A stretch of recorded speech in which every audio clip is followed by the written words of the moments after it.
Assalamualaikum warahmatullahi wabarakatuh. Saya di sini yang bernama Siamasih Katuriuro dengan NIM 181101161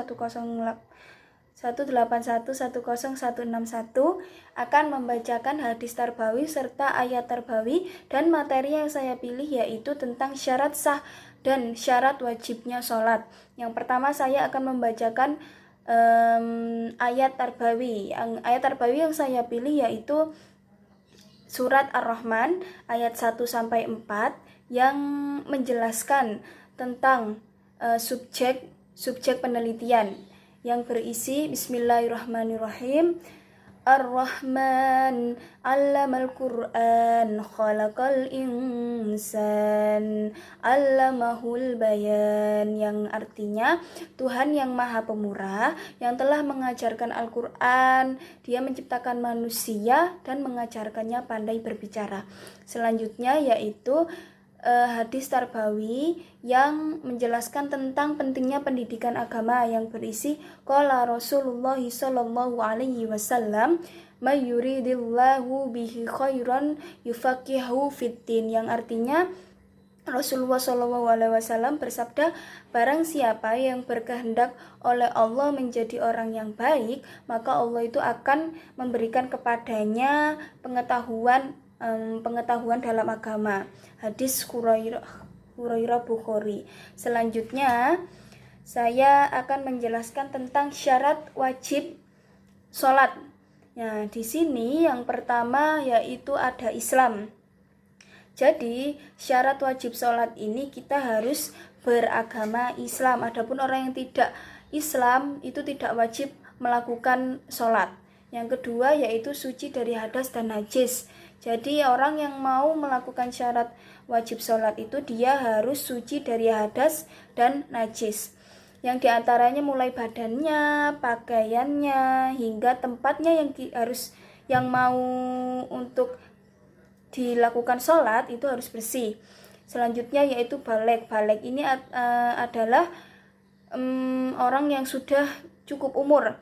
Nah, biasanya di Indonesia itu untuk umur laki-laki dibatasi dari umur 7 hingga 10 tahun, sedangkan perempuan itu biasanya ditandai dengan dimulainya siklus menstruasi.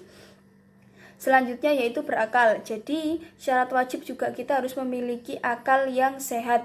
Jadi orang yang tidak memiliki berakal atau sedang dalam keadaan tidur, dalam keadaan mabuk atau tidak bisa berpikir, dia tidak diwajibkan untuk melakukan sholat. Terus yang terakhir yaitu telah sampai kepada dakwah Rasulullah sallallahu alaihi wasallam. Selanjutnya saya akan menjelaskan tentang syarat sah sholat.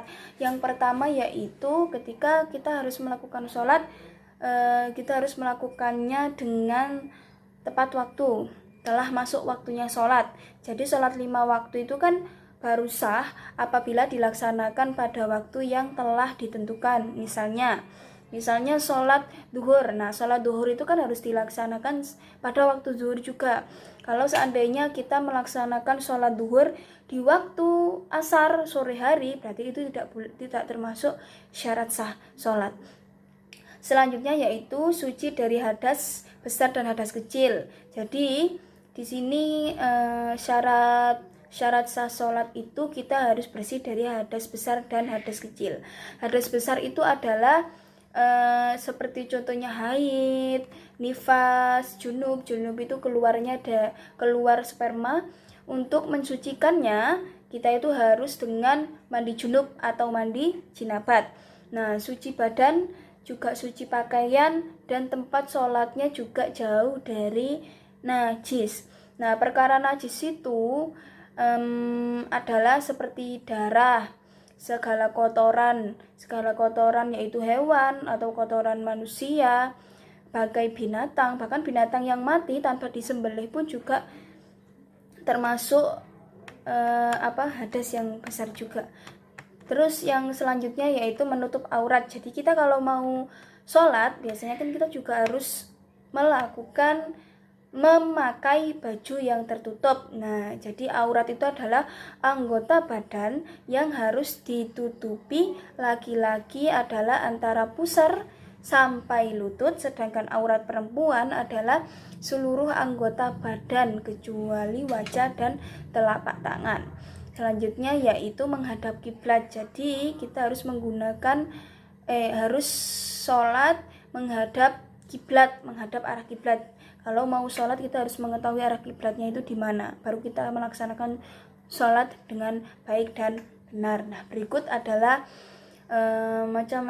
hadis tarbawi, ayat tarbawi, serta syarat sah dan syarat wajib sholat. Terima kasih. Wassalamualaikum warahmatullahi wabarakatuh.